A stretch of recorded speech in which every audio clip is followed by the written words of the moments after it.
What is up, guys? We are back. We're looking at the Dynasty rookie pick 108, joined by Brian and Jeff. How's it going, guys? Great. Happy to be here. Boomer up.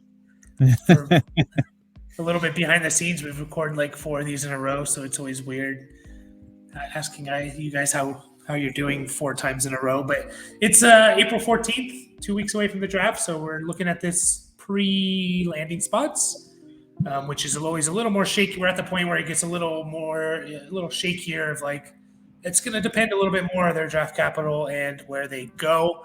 But for me, this one's not so much of a difficult pick, in my opinion, because I think it's another tier break. I already mentioned me personally.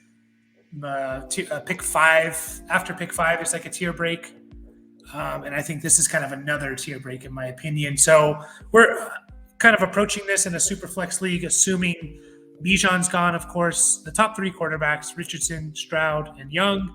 JSN's gone, and then Levis, Gibbs, or Hooker, Gibbs, or Hooker and Levis are also gone. So that's the 7.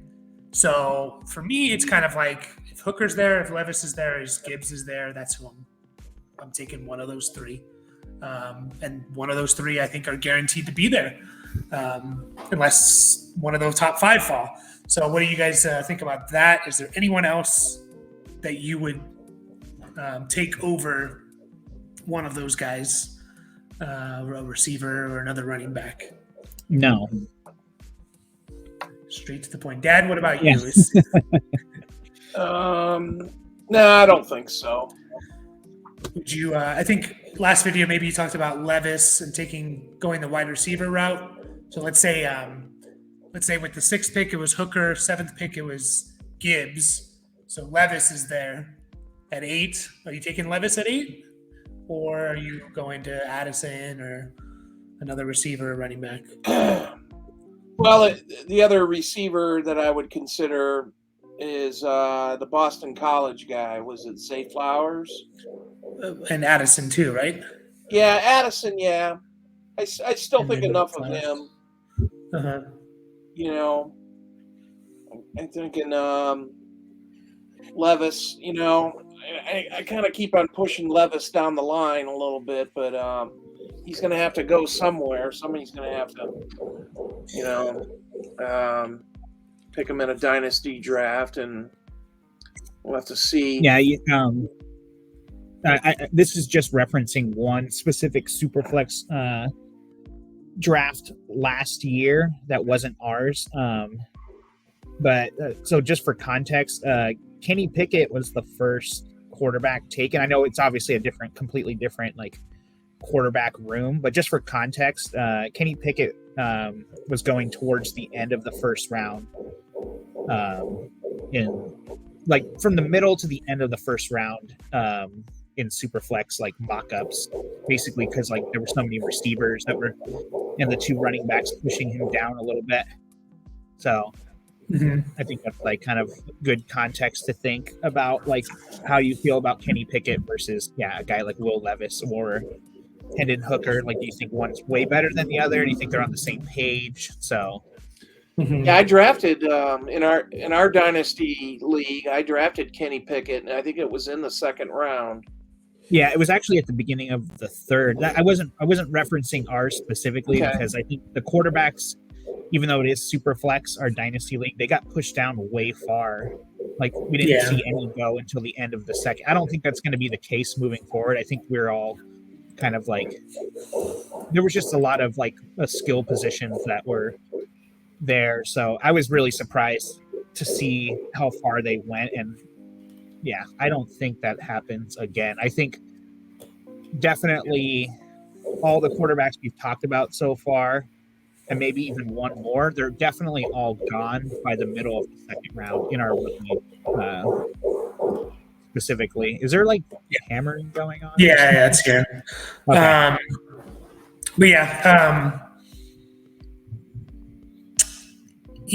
I still think Levis, you got to take him at this point. I agree. He's most likely going to be. I mean, I'd be very surprised if he falls out of the top half of the first round, and he's going to get 2 years at least, most likely, of being the starter. So he's going to get a chance, and he could turn out. And there's one of your quarterbacks. So yeah, I don't know. To me, there's not much debate here. It's that other tier break, and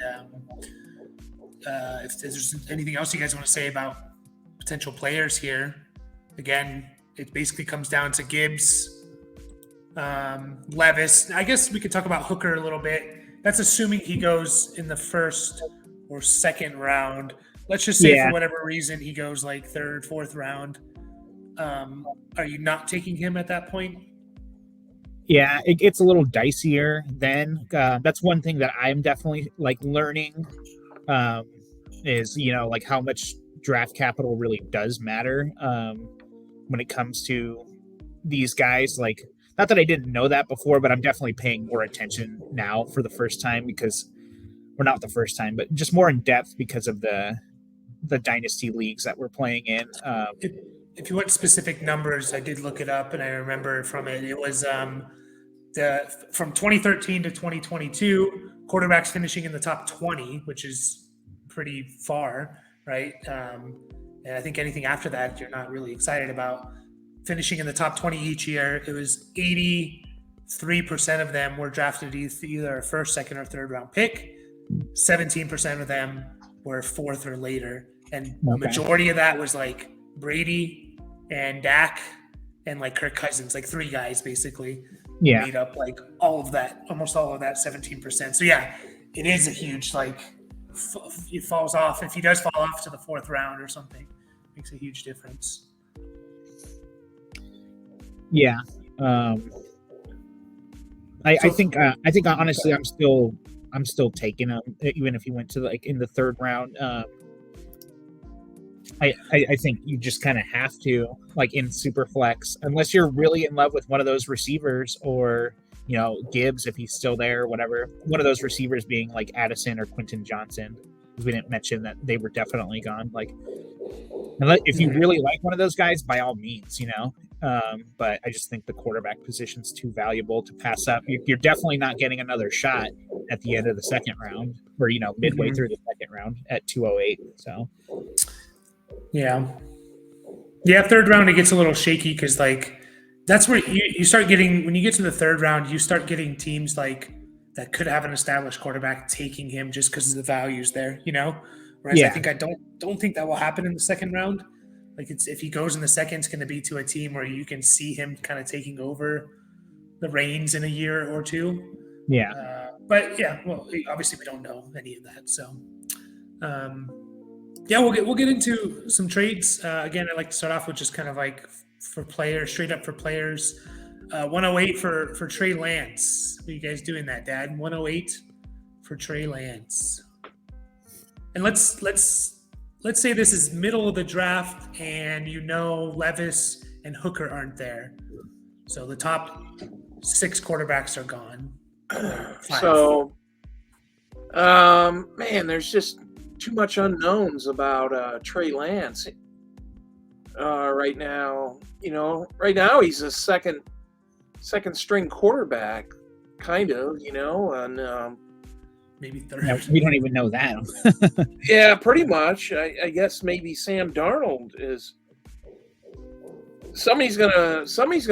I think somebody's gonna end up trading for him, but who that is or anybody else is just a wild ass guess right now. So no, sorry, I ain't doing that one. Yeah, I'm on the other side of it. I think that I agree with you. Like, I think he's gonna get a shot somewhere. I mean, we don't know how good he is. We've only seen him play a few games. Maybe it was like 6 or something. I don't know. I haven't really paid too much attention to Lance because I never had him on a team. We saw him, yeah. I know last year it was yeah. Well, it was like 1.5, and one of them was like a torrential downpour. Yeah, you guys played like 6 games since like 2020, basically. Yeah, in Superflex, I just think about like where he was going, and like I wonder where he goes in startups, and I think he goes before. Maybe not. I don't know. I would take the chance on Trey Lance because I think we know what the potential is, with the rushing and everything like that. And so I don't think you're going to get anything like that necessarily. I mean, at the 108, it's kind of a dice roll. So I would take the shot. I'd trade 108 for Trey Lance straight up. Okay. Yeah, I think if it was middle of the draft and those two quarterbacks were gone, I think I would too. If Hooker was there, I think I would take Hooker over Lance right at this point. Again, assuming Hooker gets first or second round capital. The Levis is tough. I think I might go Lance over Levis and just take that chance of the rushing upside. I think I would do that too, I guess. You would take Lance over Levis, Dad? Yeah. Okay. I'd like to, I'd like his situation to be a little more solidified, but then, we probably wouldn't be talking about it in this context. So, right. So I do think somebody's going to give him a chance, At some point, right? Yeah. Yeah. What about another quarterback, the 108 for Jordan Love? First off, would you do that straight up? And then would adding the 310 change anything for you for that? Brian, adding the 310 on which side? On the Jordan Love side. So would you trade 108 straight up for Jordan Love? Would you do it if you got Jordan Love and the 310? I'd be more inclined to do it with the pick, obviously, because there's more there. I think that one's a little bit shakier. I'd rather have Trey Lance than Jordan Love, which is kind of funny because just purely because of upside. I mean, you could definitely make the case for Jordan Love over Trey Lance because it looks like I think he has a way better shot of having a starting job all year. Jordan Love does. So yeah, I could see it depending on what my quarterback situation was. If I desperately needed a second quarterback, I think well, let's put it this way. I'd rather have Jordan Love over Hooker or Levis. Okay. Dad, what would you do the 108 straight up for Jordan Love, or who would you rather have over Jordan Love between Hooker, Levis, Trey Lance, even if you want to throw him in there? I would do the 108 straight up for Jordan Love. Mm-hmm. That was one of the questions, right? Yeah. Yep. Yeah, I definitely would, and I don't even need. I wouldn't even need the sweetener, I guess. So you always want the sweetener, though. No, well, of course. I mean, I know. If I'm going to go straight up with it, then the sweetener's good. But if somebody offered that to me, I think I'd take. I know we know Jordan Love's going to be a starting quarterback in the NFL. That's what we know. Is he any good? Is he going to be in the top 10? I doubt it. If he's in the middle of the road, we're talking super flex teams. You need two quarterbacks. So first one has to be pretty good. The second one has to be okay. So that's kind of. Yeah, and we'll remind people like this whole Jordan Love, Aaron Rodgers is like almost like exactly the same as like Rodgers, Brett Favre that happened 15 years ago, where it was like the Packers took a quarterback in the 20s in the first round when they already had a seemingly established yet older guy, and the established older guy is there for a couple years, and then they move on and they go to the young guy, almost exactly the same, and the veteran goes to the New York Jets, like literally like exactly the same. And we saw what Rodgers has turned out. There's a reason why the Packers not only drafted Jordan Love in the first round, but traded up for him and got him. Like they thought that highly of him. So I don't know. There's a lot of exciting potential for Jordan Love, even though it's been this is his 4th year or something. So Yeah, and we I don't haven't seen necessarily much. think that's a bad thing either. That like I know that's not what you were saying, but it is Jordan Love's 4th year, and he's been sitting behind Rodgers, which is obviously like, well, yeah, you're not benching Rodgers for basically anybody, but he's been sitting behind him, getting experience. Guess who he's younger than? Trey Lance. Jordan Love. Oh. No, I'm saying, guess who Jordan Love's younger than? Yeah, I'm saying Trey Lance. I don't know. Oh, Will Levis? Hooker. Okay. Oh yeah, He's Hooker's 25, older. that's right. Yeah, There's Will some Levis older- is There's some older rookies coming into the NFL, and that's because of the COVID year. yeah, the COVID because the year. extra That's what that is. year in college. Yeah, Levis is 23. Jordan Love's 24. Yeah, Hendon Hooker's already 25, which is kind of funny. But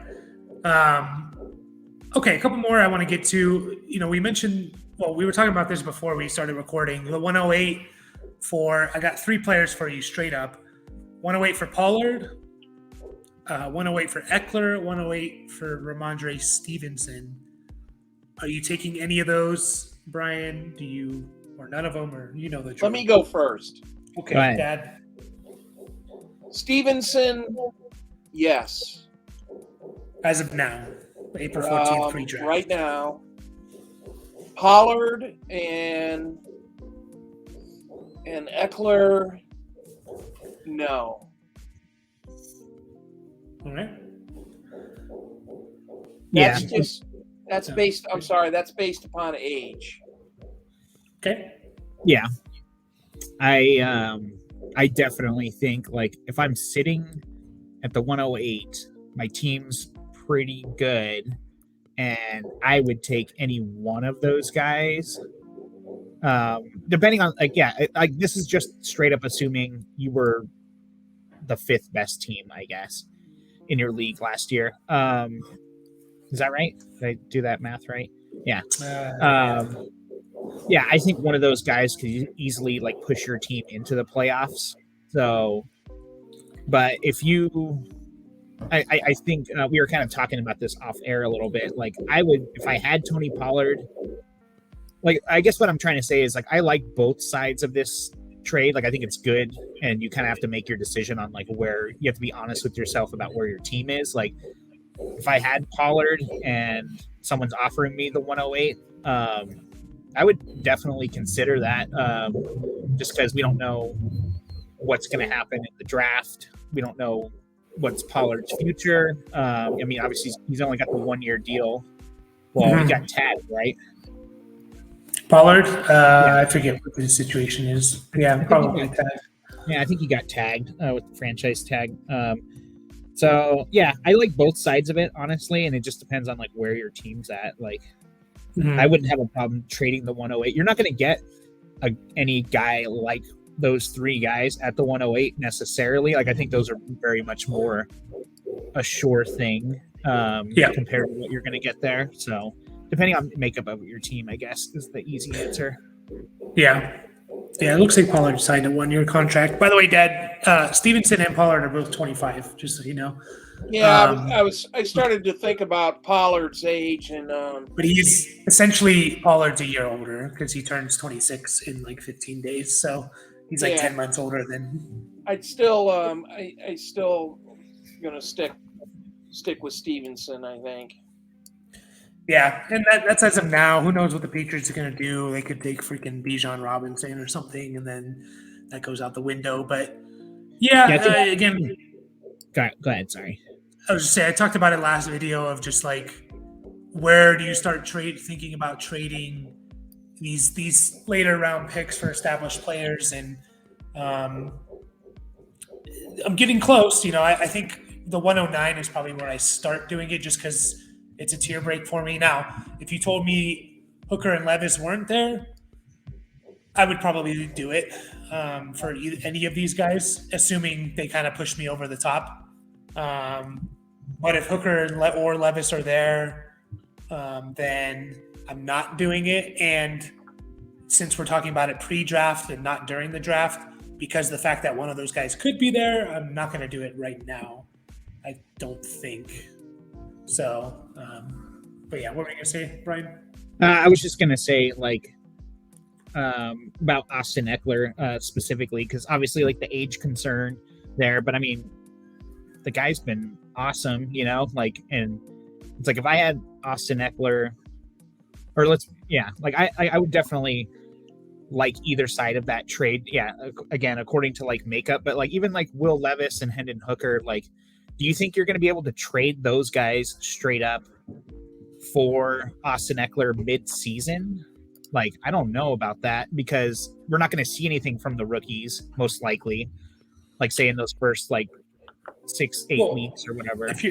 If I would assume that means the Austin Eckler manager is not doing well, and wouldn't you, like, if you have Eckler and someone's offering you Hendon Hooker, like, wouldn't you do that if it's like, yeah, my team kind of sucks? Like, I don't see beyond 2023 for Eckler, unfortunately. Like, I don't know what to expect. Like, yeah, a couple of guys I can, but yeah, I don't know if I would, honestly. Like, even if I was bad, I feel like you would probably be able to get more for Eckler.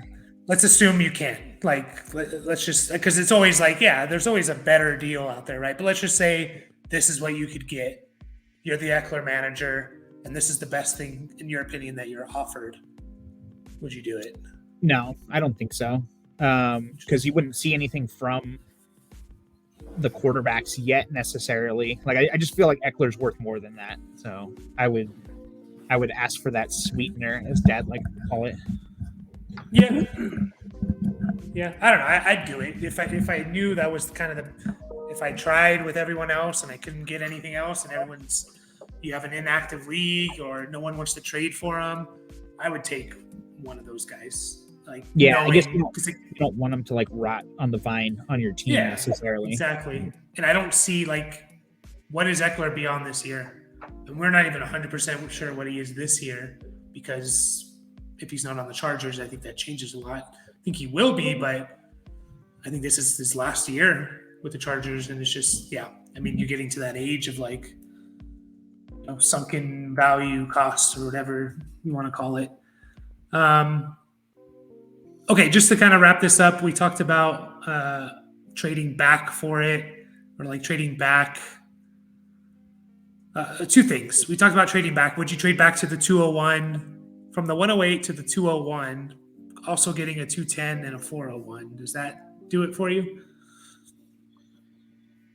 Yeah, I mean, I don't know, man. Like, it depends. Like kind of like you've been saying. Like, if one of those quarterbacks is there, I'm taking the quarterback. Even Jameer Gibbs. Who was the third guy? Oh yeah. Jameer no, Gibbs, you know what? Actually, I don't know, man. I wouldn't do it. You said you wouldn't do it? No, because like you said, it's one of those quarterbacks, and then it's if they're gone, then it's Jameer Gibbs. I know. Yeah, that's tough. I think I would just rather take the player. But I mean, you said, okay, say the trade again. Sorry, it was a little more. So you're getting you're getting the 201, the 210, and the 401. Oh, no. Yeah, no, I guess I don't like that. For some reason, I thought there was something a little bit closer in addition to the 201. Mm-hmm. Yeah, I think that's too many spots to move back, because you're moving back 5 spots and you're getting like 2 much later picks. Like, yeah, no, I wouldn't do it. Yeah. Dad, what about you? No, that's I'm with Brian. You know, it's just kind of moving too far, I think. Mm-hmm. Yeah, I think I agree. If this was the 109, I'd probably do it, because that's, again, we're in a new tier for me, but not the 108.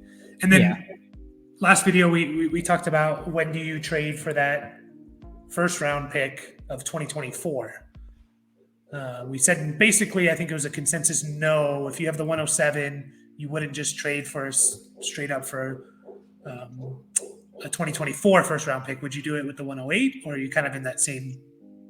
Are you guys in the same tier with me, I guess? Is this also like 7 and 8 are in the same tier for you, so you're not doing that? I wouldn't. Just no, not for me. I think I said in the last video, not till at least 10, and I don't even know how I feel about that necessarily. Like, I don't know. Mm-hmm. Dad? I haven't thought much about the tiers, other than, the first group of guys, I guess. So, so I don't know if I could put it in tiers or anything like that, but I don't know. I think I'd be hesitant to do that. So, Yeah, I agree. The reason why I have like 7 and 8 in the same tier because like I'm happy with either Levis, Hooker, or Jahmyr Gibbs, one of those three. So that's 6, 7, 8 that you're going to get one of those players. I'm happy with like one of those three, and then it drops off a bit after that, in my opinion. So I wouldn't do it. 109, I would. 108. I mean, if they threw in like a third round or a second round, if they threw in a second round pick next year, would you do it? No, I don't think so. maybe, you just don't know where that pick's going to be at, though. Is it 210 or is it 202, or something like that? Yeah, So I mean, that's the risk you're taking. That's Honestly, that's kind of the part that bugs me when I don't like kicking the can too far down the road. Yeah, I don't think a second does it for me. I'd say keep all of those other picks, and I'll take a first for moving back those 5 spots, especially if one of those 3 guys is there, which is what we're saying. I think you need more than a couple of second round picks and pick 24 and 30, whatever. Real quick, just to add, not to drag it out too long, but let's say you could see the team you're trading with, you can see them doing well, but you can also easily see them like their team just not doing well at all. It's kind of like you're kind of in that middle. Like I can see if all guys stay healthy, if this pick works out, I can see you making the playoffs. I can also see you being like one of the 3 worst teams or 4 worst teams in the league. Does that change it at all for you? Not really, because I mean, I'm just assuming they're going to be a middle of the road team. That's kind of the way I'm thinking about, not even knowing obviously like the makeup of these teams or anything, but I'm just assuming the second round pick is pick 18 more or less. It's kind of what I'm looking at. It's like I don't think pick 13 plus 18 plus those later ones equals the 108. Right. Just in my head, kind of thing. I was just going to ask you. So you mentioned like you have that tier break like between these 3 guys. I think where I was at a little bit more is so do you think Njigba is in his own tier then? Like he just sits there in his own tier at 5? Yeah, essentially. I mean, okay. Yeah, again, I'm assuming. Obviously, I would take one of the top 3 quarterbacks over Njigba, so they're not in the same tier. So, right. It's Bijan, and even maybe like the QB1 if you want to throw him in with Bijan. And then it's the 3 quarterbacks, and then it's Njigba and his own tier, and then these 3 guys. Okay. And then after that, it drops off, to my last tier essentially. Sure. Okay. I was just curious about that. Yeah. So you don't think the 6th is much more valuable than the 8th pick because of that tier? Like, obviously, you'd much rather have the 6th, but there's no one guy you lean towards more at the 6th. Sorry, I know we're talking about the 8th pick, but no. What would change for me, and even maybe put one of these guys, because I really like Hendon Hooker. If he gets like first round and to a really good team, that could even push him into like the Njigba tier for me. Okay. And where like I wouldn't mind getting him in a super flex league at the 105. Yeah. Just as of now, since I think it's more likely he goes in the second round, I think I'm going to keep it how it is, but that could change with the draft. But yeah, as of now, assuming Hooker's a second, third round pick, I don't see much of a difference, between the 106 to the 108. So I'm fine. Like if you're telling me moving back from the 106 to the 108 and picking something up, no matter kind of what it is, I'm taking it. So obviously not just anything, but I like that. So yeah, right. I don't mind that. Yeah, go ahead. So it sounds like you need to move up, Mike, because you have the 9th pick. Yeah. I I think one of those. I don't think it's going to go in that order, honestly. Like, I don't think it's going to be all the 8 guys that we've talked about are off the board before it gets to you. Like, I think 5. Yeah, I think yeah. 6 of them are a lock. I think the 2 quarterbacks are questionable whether they're going to be taken. I think every league's different, of course, but that's just kind of how I think it should go. But yeah, no, I'm talking about specifically our league. So yeah, we don't have to get into that necessarily, but I think we'll finish up there, and we'll be back with the 109 and the rest of the first round. So thank you guys for watching. Leave a comment, tell us what you think, what you would take with the 108, and also like the videos, subscribe to the channel, and catch you guys next time.